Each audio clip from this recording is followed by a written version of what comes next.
Gorizia's Amedeo Duca d'Aosta Airport has welcomed thousands of fans on Sunday evening for a concert by a major Italian singer and songwriter, Cesare Cremonini. I'm very happy to be here. It was some years that I'm waiting for this moment, so I'm very happy to be here in the middle of a lot of people, so I'm very, very excited. I'm from Miran, Slovenia, and today I expect really a lot from him. I'm from Venice. I'm here with my family, and I think this will be a wonderful evening. I'm from Udine, and I created a picture for Cremonini because this is the song of Cremonini, Acrobati.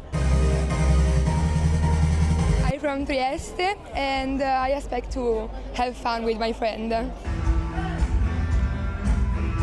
I'm from Trieste and I expect so much fun.